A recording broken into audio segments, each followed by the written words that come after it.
Thanks for tuning in to the Football Talk Squadron. I'm Dutch, and this is our college football playoff breakdown episode. We'll go through both of the games that happened yesterday, talk about just sort of what occurred, why it occurred, just logic in those games. Go do a preview of the national championship game, give a breakdown of that, and then we'll, at the end of this episode, what we'll do is we'll talk about the episodes to come, after the national championship. We'll have a recap of that. But then I'll give a breakdown more in this episode and of the next episode of episodes that we're going to do in the off season. We're planning on still doing an episode a week, but give you a preview of that and just some things to come. But before we get into that, as we always do, past and present. Your first big hint for both the past and presents is neither of these guys played for any of the teams in the CFP playoff race this year. So that's your big hint of eliminating 4 teams right off the bat. The first guy will go present first. So this present player is Zay Flowers with the Baltimore Ravens. Really playing well with them. For the Ravens, they've hit a lot of different guys in terms of the first round of players that they've been really successful on. Lamar Jackson, Marlon Humphrey, other guys that have come out. But at the position of wide receiver, they've really struggled selecting a really good wide receiver. And it really appears that they have found one. Zay Flowers plays amazing, true elite speed in the NFL. I don't think he's as quick as Tyreek Hill, but in terms of his ability to separate from corners, it's exactly what Baltimore has been trying to find for years, and they found him. If I could give you a hint, I'll give you the hint of a conference for Zay Flowers. Went to the ACC. So, ACC school, that's sort of your only hint I'm going to give you for Zay Flowers. If you need a little bit more time, go ahead and pause because the answer is it's Boston College. Not a whole lot of guys come out of Boston College. The guys that immediately come to mind for me is Matt Ryan from offense. Really, really good quarterback, NFL MVP. That year the Falcons ended up blowing a 25-point lead to the Patriots in the Super Bowl. And the other guy that comes to mind that's present day is A.J. Dillon with the Packers, the running back, came out of Boston College. They've produced some guys over the years, but I think in terms of wide receivers, you forget that Zay Flowers even came out of Boston College. Definitely didn't get the limelight of a lot of big-name Power 5 schools, but I thought it was a good one to go with. So now we'll go past. So our past player played for the University of Colorado, then played for the San Diego Chargers, the Bengals, and the Eagles. So Colorado, Chargers, Bengals, Eagles, came out in the 1991 draft, second round, 39th overall pick. Now, sort of like I did last week, this is a past but sort of present guy because he is currently a coach in the NFL. If I told you where he was coaching in his coaching history, it would be too much of a dead giveaway in my eyes. So if you need a little bit more time, go ahead and pause because the answer is Eric Bieniemy, the Washington Commanders offensive coordinator. He's being viewed, him and Jim Harbaugh, both being looked at as possible Chargers head coach replacements. That would bring him back to the team he was drafted by with the Chargers out of Colorado. He was a really good player for Colorado, had some good years in the NFL, but he's really shown his worth as an offensive coordinator. The Chiefs are definitely missing him this year based upon how their performance has been. We'll see where he goes. But I thought it was two good players that maybe didn't have, the brand names of the college football playoff guys, but some good players to judge. So getting right into it, we'll go game by game. Going to the granddaddy of them all with the Rose Bowl. First game to kick off, Michigan versus Alabama. Wrote down my initial thoughts, and we'll sort of go through them and talk about them. For me, when I take a look at Michigan, Michigan's trenches won the game.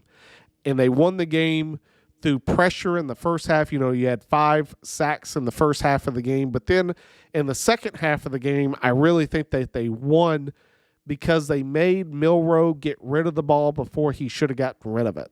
And especially on that last play on the goal line, it really stood out that, here's a guy that he had been feeling pressure all game. He just took off. It looked and appeared. I know that they called a run with the ability to throw it to the halfback in the flat. If he had followed the guard, I think it's close. It's probably a coin flip if he gets in. I think if he followed the guard, it would have been really close. If the guy coming off the edge, I think he overran it just a little bit based upon Milroe's speed. It still would have been a close play to get into the end zone. But it's definitely one of those plays that, due to the pressure that had been creating all game and the low snap, Milroe just felt like he had to go. And Michigan's trenches did that throughout the game. When you pressure a quarterback, when you're hitting him constantly throughout the game, you feel like you have to get rid of the ball quicker than you need to. And you saw that throughout the game with Milroe, especially in the second half, that he took some passes underneath that there was chances that maybe they could have kept a drive going, get a few more points, especially when they had to settle for 3, making it a 7-point game. They were driving, had a running back in the flat who was open, but did not read the coverage correctly, that if he had just waited half a second, he would have seen that corner was playing under, and the guy that looked like he was guarding was going to be wide open, with a corner route that easily would have picked up the first down. You don't know how much more time they're able to take off the clock, be able to get the ball into the position of maybe make it a 2-score game with a touchdown. There's a bunch of things that Bama could have done differently. However, Michigan's trenches, especially on the defensive front, made Milroe feel uncomfortable throughout that game, which was a really good job by Michigan. Michigan did the opposite of Georgia, which is, instead of letting him sit back and get comfortable, they never let Milroe get comfortable. He had some things in the second half that they looked a lot better at, but the damage had already been done for the first half of really getting him off balance. It was a really good job by Michigan. Michigan, on the same point, I really felt let Alabama stay in the game early, because Michigan really shot themselves in the foot. They got really lucky. The opening play of the game was an interception. He had luckily stepped out of bounds for Michigan before reestablishing himself back in bounds. You had the fumble on the punt. You look at that flea flicker, just other plays throughout the game they really allowed, and they try to give it away there at the very end with that fumble punt. He's very fortunate to hang on to the ball and it not be a safety or just get knocked out of the back of the end zone. There's a lot of plays with Michigan that you really sit back and you go, you're really fortunate that the ball had the right bounces throughout the rest of the game, that they still were able to win, which a lot of credit to Michigan. They found a way to win, and that when we preview the national championship, that's something that I'm going to harp on, is that Michigan found the way to win when being down. They found a way to convert 4th and 2s. When they got into overtime, 2 plays or in the end zone, they found a way to finish the game, and that's something I'm going to come back in the preview for the national championship. But it's something I wanted to point out, that in the moments of the game where both teams had the opportunity to put the game away, Michigan found a way to get it done and Bama did not. That's a huge point of emphasis, not just for this game, but also for the preview for the national championship. The other big thing with Michigan that really struck a chord with me is that they didn't run the ball particularly well until the end. And it was surprising because you could tell they really wanted to attack Bama through mesh routes. Both guys, for those of you who don't know what a mesh route is you have 2 receivers coming across the field, and what it does is it really challenges the communication of a defense when you're playing zone or a man-to-man. Are guys switching out? Who's responsible for these guys? They caught Bama with their pants down a lot of times, guys wide open, especially running backs out of the backfield. Linebackers not picking them up, safeties not talking. There was a clear lack of communication from Bama of who was responsible for certain guys, and Michigan did a tremendous job of exploiting that. However, from the standpoint of running the football and wearing down that team, it showed itself in the fourth quarter, especially in overtime. 2 plays, you're in the end zone via run. You sit back and great job by Michigan. That line looked really powerful. I know me and Maul and Pops were talking that first fourth down, tremendous push by the Michigan offensive line, really set the tone for the game. I think in the second half, Bama never really pressured McCarthy completely in terms of getting a lot of sacks. I really didn't see a whole lot of hits on him. They did do a better job of sort of slowing down Michigan's offense. At the end of the day, it took until a 2-minute drill for Michigan to put any points up in the second half. Michigan only scored 7 in the second half of that game, which is something that they're going to have to change against Washington going into the national championship. But we'll get more into that with a preview.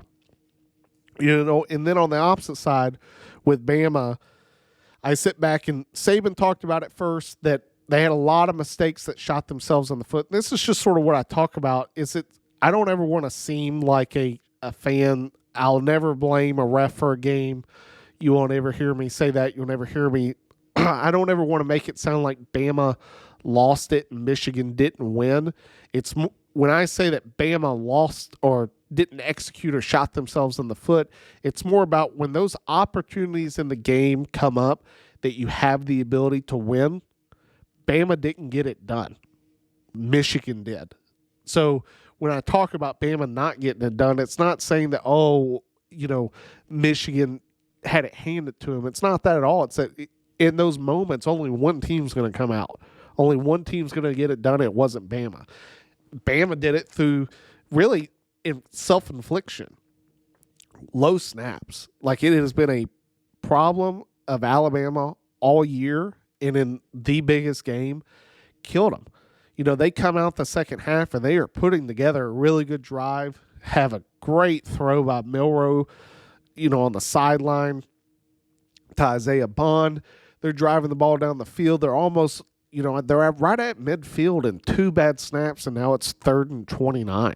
Like, you just sort of sit back and you go, it killed a drive. And then you look at false starts in overtime. They do a zone read with the running back, 6-yard loss. I think it went down as a 4-yard loss. It was 2nd and 14 for that point, or 3rd and 14 for that point, before they threw the pass that got them down at the 4. But there were so many times in that game that they put themselves behind the sticks because of inefficiencies on the offensive line and just not being able to snap the football correctly. And it really cost Bama the game because they were not able to execute to the level that they should have been.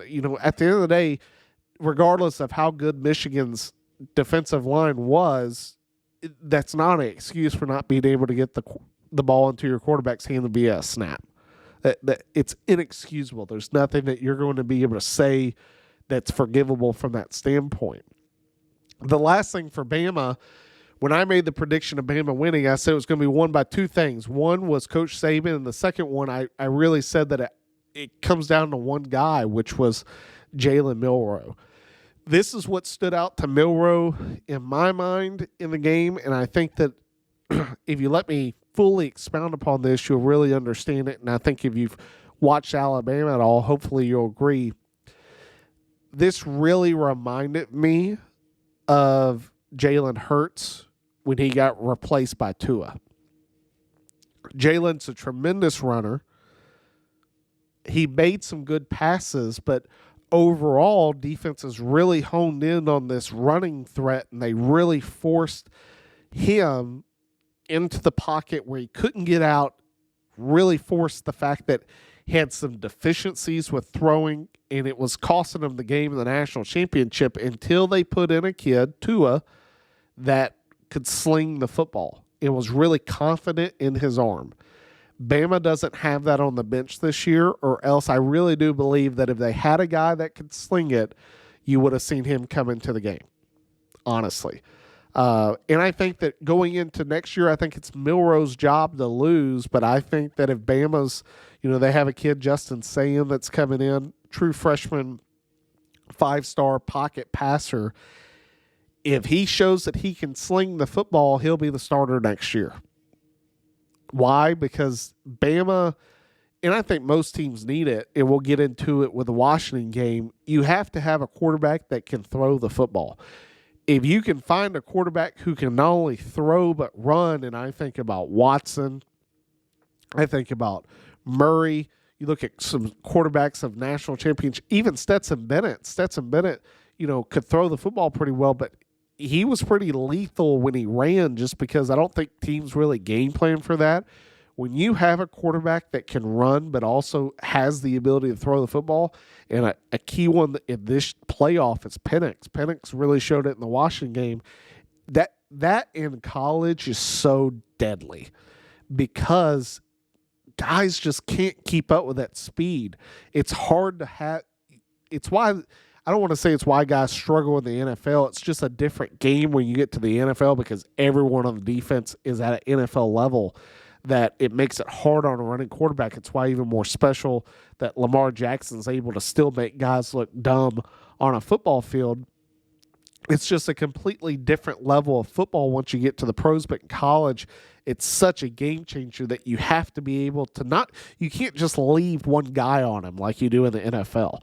And I think Jalen Milroe showed that last night against Michigan, that there were times that he broke out and you're like, he's running away from this whole defense. It took multiple guys to go get him down. And that sort of college, it really takes an entire unit to focus on this one guy, when in the NFL, you can put an Ed Reed on a guy and just say you're going to get him no matter what, and it works because of how talented that one player is, and you really don't get that in college. But Milroe's inability to throw the football really cost Bama. Really, really cost Bama. And I harp on it so much with the Washington game in Texas of when you watch Penix throw and some of the throws that he made in really tight places. I'm talking, you watch Penix throw some dimes to guys running down the sideline, over the shoulder. Guy is in his hip pocket. I mean, one of his touchdown passes was a real beautiful pass. 30-yard over the middle, split the safeties, just a heater and thread at the needle. That is, you can't coach that. That is, as a God-given talent. When you have a guy like that, it really shows up in games. I love Milroe to death. The fact that this team is the same team that people watch struggle against South Florida, that got beat by Texas, to get to this level. And honestly, they took Michigan, the number one team in the nation, to overtime. It took Michigan to have a 2-minute drive to end up beating Bama, and it took a 4th down and goal to beat them. Hats off to Alabama. One of the best coaching jobs I've seen by Nick Saban for a team that did not have the talent of a typical Alabama team. They played extremely, extremely well against the number one team in the nation. And I sit back and say, yeah, they cost themselves the game 100%. If they had better snaps, better pass protection, been able to pick up some blocks, you really question where this game would have been there at the end if Bama had just been able to not shoot themselves in the foot. But at the end of the day, Michigan came out and won the game, and they found a way to finish the game. And like I said, that's going to be a key piece for me going into the national championship preview, because right now we're going to transition into the Sugar Bowl. The Sugar Bowl, if I was to sit back, I've talked a little bit about it. Penix played an amazing game. I think that if the Heisman voters were to sit back and re-vote after watching that game, Penix wins by a mile. Plain and simple. And it's not anything, that's not a shot at Jalen Daniels. He had a great year with LSU, but when you think about what Penix means to this team and who the best player on that field was last night, it was Penix. He was slinging the football, tore up Texas's defense, really, really lit them up. Washington, I talked about it. I had Texas picked when I recorded the first episode, re-recorded it because I really thought Washington was going to win. Them being an underdog is a problem for teams. They really love the role of being an underdog. They're a greatly coached team. I will get to that in a minute because there is a huge caveat that I want to put with that. They came out and dominated Texas. Texas, on the same hand, really shot themselves in the foot. The things that I didn't like about Washington that I think Washington struggled with is, and this is sort of, I'll go back to this caveat of Washington really screwed themselves with finishing the game. And it goes well before, I know a lot of people are going to go, well, if it wasn't for the injury, the clock would have been less. Texas would have never had a chance. Let's go back. Texas is up by 9 points, and they get real cute. They run this double reverse flea flicker, puts them behind the chains, can't get it. It's just sort of this trick play gimmick that was, in my opinion, completely unnecessary because Washington wasn't having a problem throwing the football up until that point. They were driving down the field just doing what Washington had been doing the whole game, and they try to get cute. And if they had just kept doing what they were supposed to be doing, they would have taken a little time off the clock and maybe got to another scoring position. They punt. Texas gets the ball, goes down and kicks 3. Then Washington has the ball, and on third down, when it would have been a great chance to run some more clock and get Texas to use their second timeout, what does Washington do? They throw the football. And instead of just falling down in bounds, now I get it, he was trying to make a play, throws it away. That play led to Texas not having to use another timeout. Texas gets the ball back. When Texas gets the ball back, they have to punt it away there. Texas saves the timeout, and,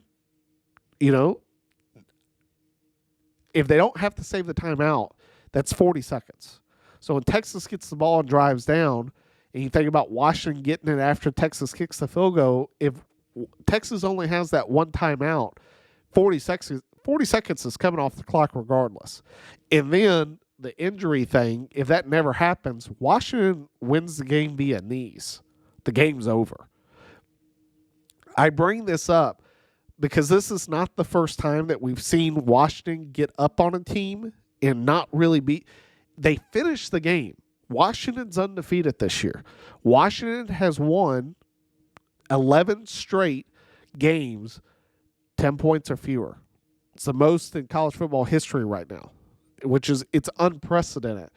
And it's one of those ones that I have a real heartburn with because it really shows that they have a lack of really being able to finish games. And let me tell you, it's funny. I was texting Pops last night because I was like, is Washington going to win this? But guys literally turned off the game. Like when Washington got the onside kick, I think a lot of people went to bed. They were like, well, this game over. And the fact that Texas drove the ball down and was inside the 20-yard line with, a second to go with a chance. They even had a few chances with 15 seconds to get into the end zone to win the game. Texas just didn't get it done. They had an opportunity to win the game there at the very end. And that gives a lot of pause to me for Washington going into the national championship because of the inability to finish the game correctly. They hung on, but I wouldn't, that was a survival game more than we finished Texas off game. That was surprising to me. Some good things that Washington did. They got, for the first time, I saw Ewers getting hit. They got pressure on Texas. Texas has a really good offensive line. I think that Washington is going to play the best offensive and defensive line that they will see all season next week against Michigan. Michigan has the best trenches in college football. It's shown this week.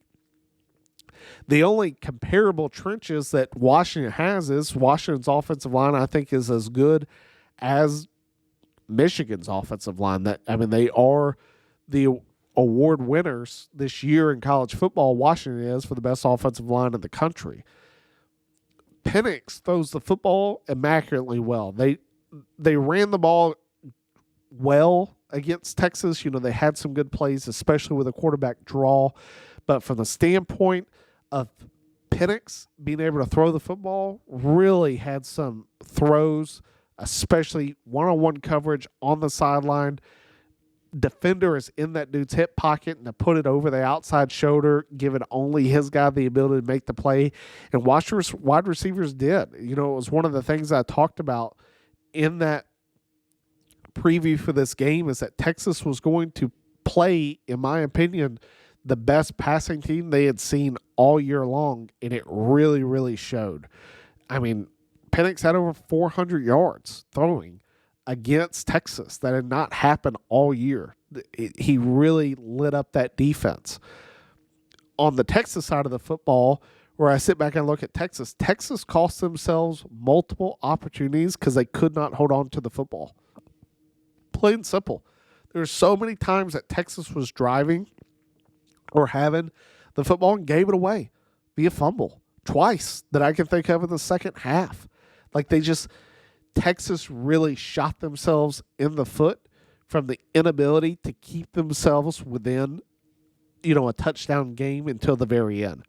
And it got away from them. That Washington was able to sort of run the ball and drain clock, and it hurt Texas. Texas had really good, playmakers, but from the standpoint of they just couldn't hold on to the football, Texas really shot themselves more than Bama shot themselves in that game.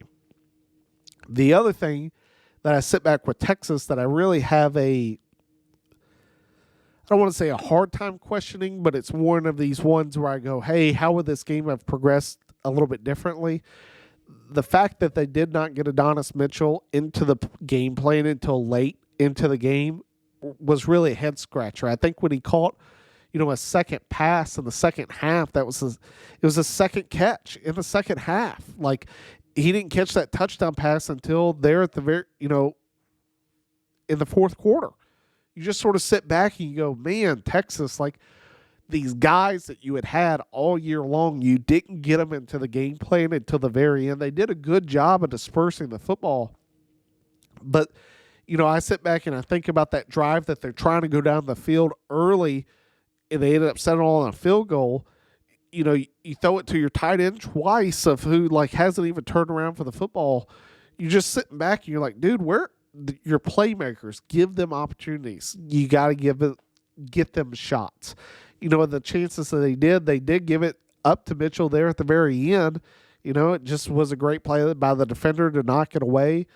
But you really question, hey, if you had gotten these guys more involved in the game plan early on, would the game still have progressed the way that it had? Ultimately, Texas cost themselves the opportunity to really compete for the game until the very end due to turnovers, which was the problem. And you look at both teams that lost, Alabama and Texas, both had major self-inflicted wounds that you just can't do in a playoff game. Like, at the end of the day, you have to be able to play an A-plus game to win.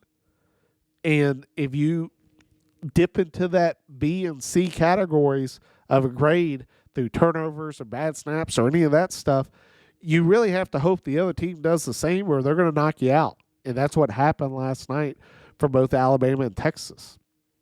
And now, taking a step back and going, knowing what we saw last night of Michigan and Washington, what is the national championship preview? How do you think that's going to go? So when I take a look at the national championship and both teams, it starts with the trenches.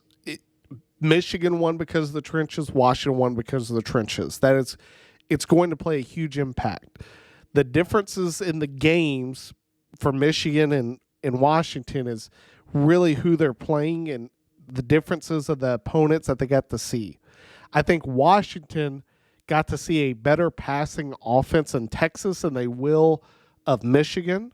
However, I think Michigan's offensive line will do a better job running the football and especially creating sort of havoc as they did against Bama with misdirection, mesh routes, different players out of the backfield to confuse Washington defenders and create some mismatches. I think that's what Michigan is going to try to harp on again, but I really feel like Michigan's going to try to run the football. Why do I say that? Michigan, at the end of the day, I don't think once, and nor is it capable of keeping up in a boat race with Washington. I don't see, if the point score goes over 30, I don't see Michigan winning the game in terms of Washington 35, Michigan 42. I don't see that happening. I don't think Michigan can keep up in going possession v possession with Washington. I don't see that happening.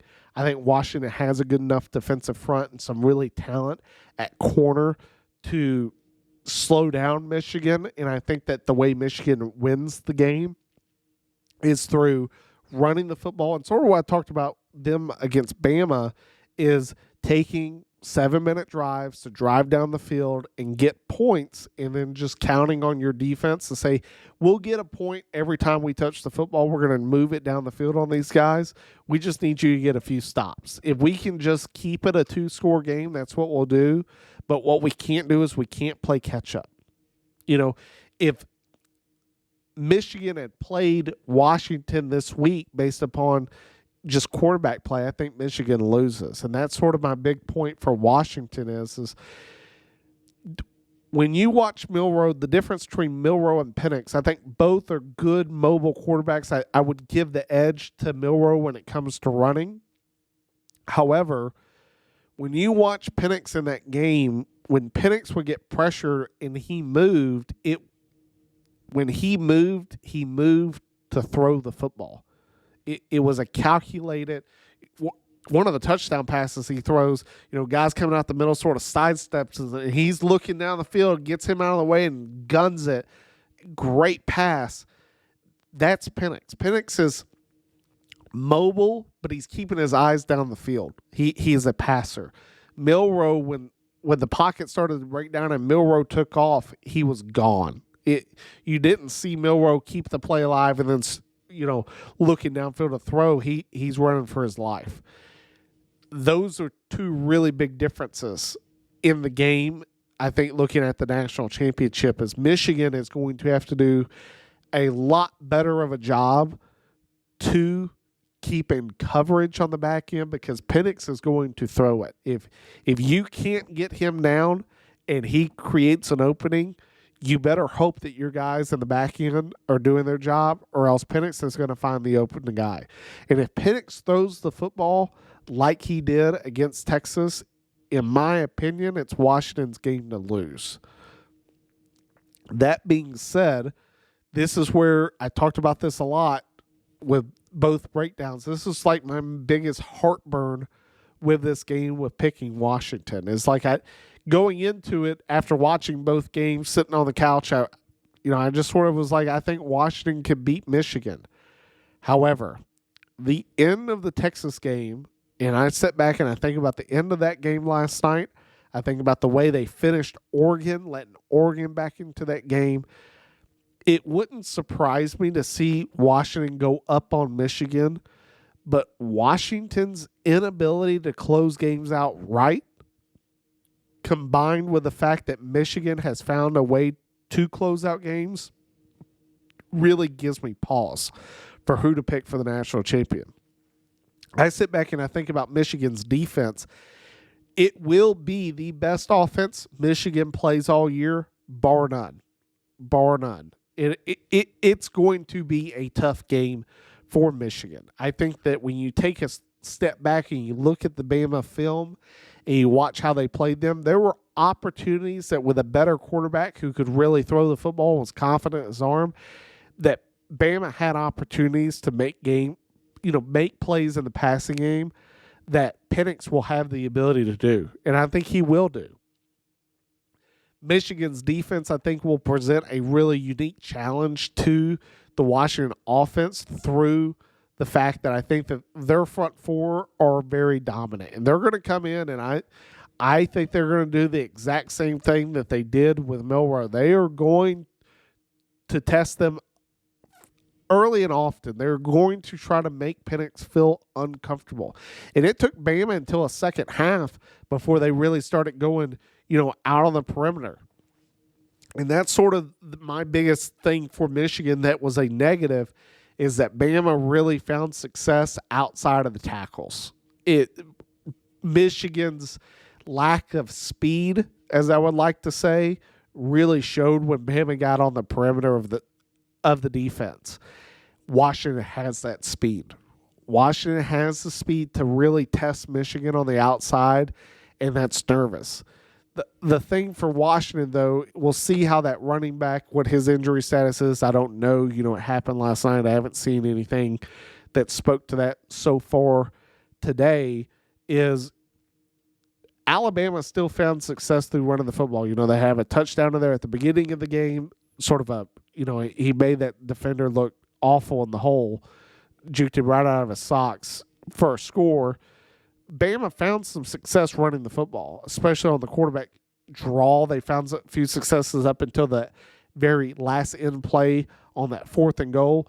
Washington runs sort of the same sets with Penix. If you are having to honor these 4 wide receiver sets and spread them out, they're going to run the football with Penix up the middle. Can Michigan's defense hold off of that? And really, for me, the Michigan defense, the key to the game for Michigan's defense, you got to keep it close. You got to keep it close. You have to make this a 4th quarter game, because if Washington pulls ahead, the difference between Texas and Michigan is Texas has a far more lethal offense when throwing the football than Michigan does. I appreciate Harbaugh. I get what he's trying to do. He's instilling confidence in his quarterback, saying he's the best Michigan quarterback of all time. I'm here to tell you he's not. He's not Tom Brady. I hate to tell you. He missed some throws that Michigan had. Michigan won the game because he was able to hit some guys underneath. But the deep balls, I don't see McCarthy doing that much. And you really have to test Washington over the top to be able to get that respect, to be able to run the football. Did Michigan's wide receivers drop a ton? Yeah. You can't have that. They can't have that against Washington. That, for me, is where you just sort of sit back and you're like, man, if Michigan plays the same game they played, I think they lose to Washington, even though Washington didn't have the way to finish. On Washington's defense, where do I see them? Their defensive line played really good against that Texas front, really created some pressure. As I said, it's the first time all year that I've ever seen Ewers being sacked multiple times. They made some plays. However, Texas, every time Texas got the football, they drove on that Washington defense. They found big holes in their defense. And I think about Washington's defense. You think about the Oregon game. You think about USC. You think about some other teams. Other teams have had success against Washington. Washington has been susceptible to giving up big plays a lot throughout the game. Especially, my mind immediately goes to that USC game. I think they scored 40 points in the first half each. I mean, it was just a game that the over and under hit in the first half of that game. It was just neither team could stop one another. They have shown that tendency throughout the year. Michigan, however's defense has not shown that tendency. They limited Alabama to 95 yards in the first half. Yes, Alabama had a better second half. However, from that standpoint, you sit back and you go, Michigan's defense has played consistently better than Washington's has all year. Washington has given up points. They gave up a lot. They let Washington wasn't playing prevent defense in that last minute. They were playing man-on-man, manning them up. They're going to have opportunities. Michigan will. In my opinion, I know this is a long-winded of trying to get to the point. The game, yes, the trenches, I would say, are pretty equal. The secondaries are pretty equal. The wide receivers are sort of equal. The running game, I think Michigan probably holds an edge at running back. I think Washington probably holds a game at wide receiver. Where's the difference? It's quarterback. Whose quarterback is going to play better to win the game? That's the question. If you had to sit back and say, gun to your head, who's it going to be? I think Penix wins the game. Penix has played the best when you compare JJ and Penix. Penix has played better. He's thrown the ball far better than any quarterback in the playoff, bar none. Bar none. If I had to rank the quarterbacks in terms of how they threw the football, it'd go Penix, then it'd go Ewers, then it'd go McCarthy, then it'd go Milroe. That's just sort of what I'm seeing. Michigan, the only way Michigan wins is Michigan has to establish a run game early and be able to take long drives to keep hope that Washington can't get in rhythm. That Washington just, it takes them a few drives to figure it out. Washington's going to put up points on Michigan. Period. I don't see a game that Michigan holds Washington, scoreless in the first half. I just don't see that. Or in the second half. I think either half, Washington's going to find a way to get in field goal range or at least get a touchdown. Like, that's how I see that going. What Michigan can't do is they can't get into, like I said, a 35-42 game. They can't go tit for tat with Washington. I think Washington's got too much power. From that standpoint, here's where my breakdown is. I think if Michigan wins, what's the score? If you were going to give me a Michigan win, I think it's going to be like 24-21. A field goal there at the end. Michigan has the ball, drives it down, and kicks it for a game winner. That's sort of how I see the game going. I think it's just a tight game. Defense, just like you saw against Bama, where it's just back and forth. They're both throwing haymakers, and it's really just who finds a way to win at the end of the game, which Michigan has proven that they are capable of doing. If Washington wins, I think it gets ugly. Like, I really think that they pull away from Michigan early, talking like a 21-7 lead in the first half. And I think they just sort of keep their foot on the gas pedal. I think that Michigan maybe comes back there at the end and makes it about a 10-point game. But if Washington was to win, I think that you're looking at a 35 to maybe a 24, maybe a 20-point game. I think that if Washington wins, it's by double digits. Just because I don't see Michigan's offense being able to keep up with Washington's if it becomes a tit-for-tat possession type of game. How do I personally see it going? I think Washington wins. I know that me and Maul both picked Michigan to win this year. I think that they have the better lines this game, but it's not like Bama where it's a little bit more dominant. I think it's really, really close between Washington. I think both trenches are going to find their victories and find their defeats. I don't think either is more dominant throughout the game than the other. I think they're really equal this game. I sit back and I look at the position at quarterback, which has won games, not just in college, but also the NFL this year, and I have to give the edge to Penix. Penix has thrown the football amazing. If he is able to come out and throw the football like he did against Texas, Washington wins. And that's sort of my prediction. I've got Washington by double digits in the national championship. It's just where I'm at. I think we have a quarterback that's a little bit mobile that can throw the football like he can. It really finds a way in big games to win. That's my prediction. Give me Washington, and I'm going to go with a score 35-20. That's my game prediction. We'll see if I'm right. Wasn't right on the Bama-Michigan game. Maybe fans for Michigan are sit back and go, well, you weren't right on that one. You're not going to be right on this one. Did get the Washington game.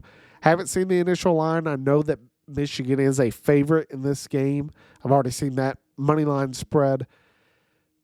Washington plays good as an underdog, so we'll see. I don't think it's a good place to have Washington as an underdog. They've played well at that all year.